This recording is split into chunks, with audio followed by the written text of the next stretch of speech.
आज चाहिँ खाजा थ्यान्डुलिक बनाउनु भनेको, त्यही भएर यहाँमा चाहिँ सिबीहरू लगाएर बोडी लगाएर पकाउनु पऱ्यो भनेर चाहिँ आलु उसिनेर काटेको तासेर अब पिठो लिन जाने अनि त्यहाँबाट लिएर बनाउने।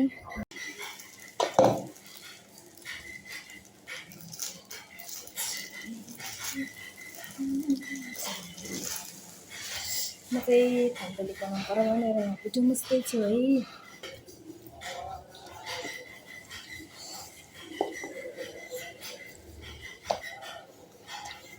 पहिला पनि बनाएको थिएँ यस्तो चाहिँ मैले, यसको थ्यान्डुलिक भने चाहिँ पहाडतिर चाहिँ सेक्पा भन्छ, यसलाई चाहिँ यता चाहिँ थ्यान्डुलिक के भन्दो रहेछ। योभन्दा 1 वर्ष अगाडि बनाएको थिएँ, अन्त बनाउनु छाडेको थिएँ, अनि फेरि आज चाहिँ बनाउनु पऱ्यो भनेर ठिक्क दिन पनि धुम्मिरहेको छ। धुम्मेकोमा चाहिँ ठिक हुन्छ कि यो थुक्पा जस्तै हुन्छ, तर अलिक ठुलो हुन्छ यो चाहिँ। म चाहिँ यहाँ पिठो मुसिसकेँ, बनाइसकेँ।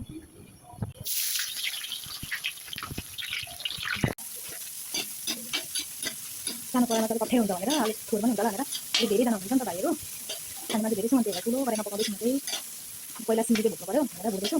आलु चाहिँ अघि पहिला उसिनिरहेको नि त, अनि उसिनेर छिटो पारिसकेको छु, अनि त्यसलाई पहिला छिटो पाकिहाल्छ भनेर यस्तो गरेर चाहिँ आलु पनि लगाएको छु। एकछिन भुट्ने, टमाटर हाल्ने, मटर लगाउने, अनि त्यहाँदेखि चाहिँ थ्यान्डुलिक चाहिँ बेल्ने, बेलनाले बेलेर त्यसको सबै काटेर हाल्ने तयारी हुन्छ।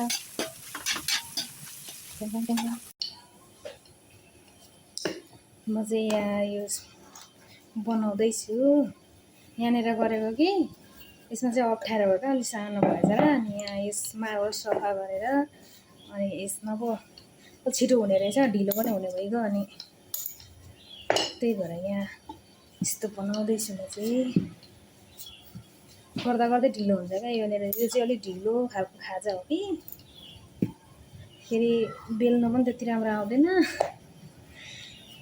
ठिकै आउँछ।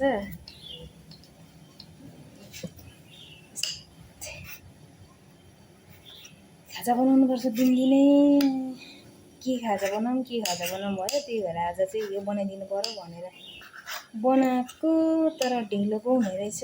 ढिलो त ढिलै हुन्छ थाहा थियो, त्यही पनि अघिदेखिकै गरेको, र पनि ढिलो हुन आँटिसकिहाल्यो।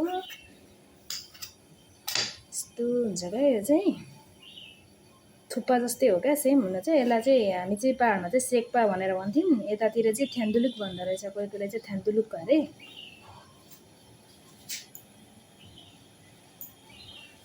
यस्तो गर्दै राख्ने। 2 जना भएको भए चाहिँ अलिक सजिलो हुन्थ्यो, छिटो हुन्थ्यो। अहिले 1 जना मात्रै भएकोले अलिक अप्ठ्यारो हुने भयो। अप्ठ्यारो, ढिलो।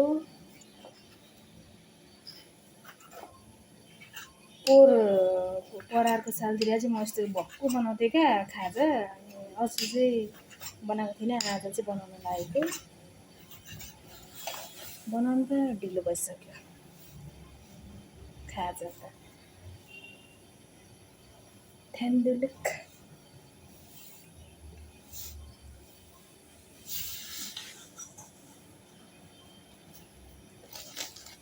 गिलो पनि भएछ, पिठो पनि फेरि हेर्न टाँसेर नि। ल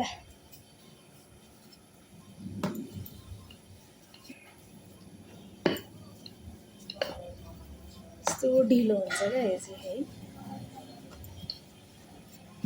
मिठो चाहिँ मिठो हुन्छ पकाउन जान्दा चाहिँ मलाई चाहिँ खासै मिठो चाहिँ आउँदैन ठिकै आउँछ पकाउनलाई चाहिँ पकाउन चाहिँ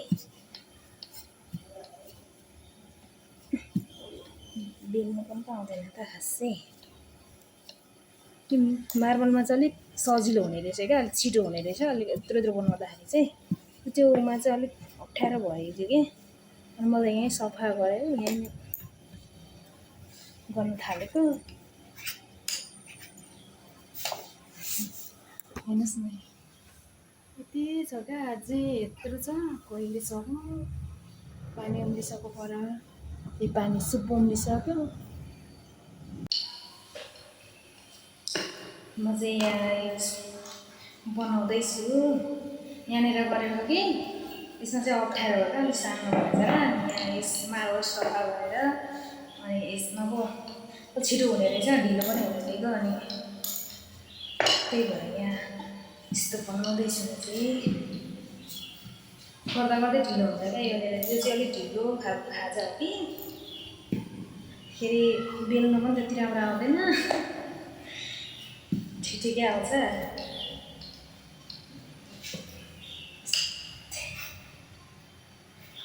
खाजा बनाउनुपर्छ दिनदिनै के खाजा बनाउनु भयो त्यही भएर आज चाहिँ उयो बनाइदिनु पऱ्यो भनेर बनाएको तर ढिलो पो हुने रहेछ ढिलो त ढिलै हुन्छ थाहा थियो त्यही पनि अघिदेखिकै गरेको र पनि ढिलो हुन आँटेको कि हालो यस्तो हुन्छ क्या यो चाहिँ थुक्पा जस्तै हो क्या सेम हुन चाहिँ यसलाई चाहिँ हामी चाहिँ पाहाडमा चाहिँ सेक्पा भनेर भन्छौँ यतातिर चाहिँ ठ्यान्डुलुक भन्दो रहेछ कोही कोही चाहिँ ठ्यान्डुलुक अरे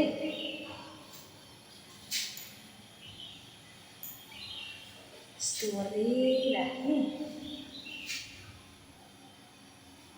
दुईजना भएको भए चाहिँ अलिक सजिलो हुन्थ्यो छिटो हुन्थ्यो अहिले एकजना मात्रै भएको अलिक अप्ठ्यारो हुने अप्ठ्यारो ढिलो पोहोर पराको सालतिर चाहिँ म यस्तो भक्कु बनाउँथेँ क्या खाजा अस्ति चाहिँ बनाएको थिइनँ आज चाहिँ बनाउनु लागेको बनाउँदा ढिलो भइसक्यो खाजा ठ्यान्डुलुक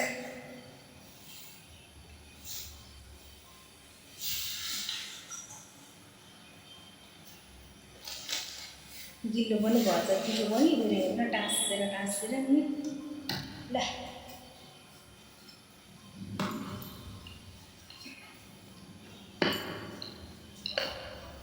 यस्तो ढिलो हुन्छ क्या यो चाहिँ है मिठो चाहिँ मिठो हुन्छ पकाउन जान्दा चाहिँ मलाई चाहिँ खासै मिठो चाहिँ आउँदैन ठिकै आउँछ पकाउनलाई चाहिँ पकाउन चाहिँ बेल्नु पनि त आउँदैन त खासै मार्बलमा चाहिँ अलिक सजिलो हुने रहेछ क्या अलिक छिटो हुने रहेछ अलिक यत्रो यत्रो बनाउँदाखेरि चाहिँ त्योमा चाहिँ अलिक अप्ठ्यारो भएको थियो कि अनि मैले यहीँ सफा गरेर यहाँ गर्नु थालेको हेर्नुहोस् न यति छ क्या अझै यत्रो छ कहिलेसम्म पानी उम्लिसक्यो पर यो पानी सुप उम्लिसक्यो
म चाहिँ फेरि यहाँ प्याजहरू काट्न थालेको। अब त्यसलाई फेरि प्याज खोर्सानी धनियाँ कागती लाउनुपर्छ नि त माथिबाट, अनि मिठो हुन्छ त्यसैले काट्न थालेको फेरि मिठो बनाउनुलाई।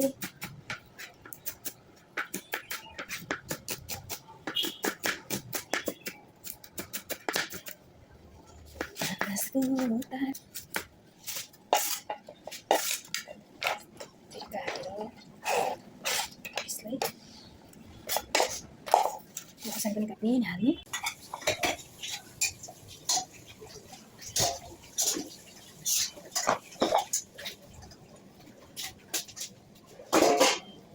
कहाँ जाने भाइ आज राति जानु हो त्यो दुईजना एकछिन नआउनु यहाँ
खाजा चाहिँ सबै रेडी भएर पनि लगिसक्नु भइसक्यो माथि।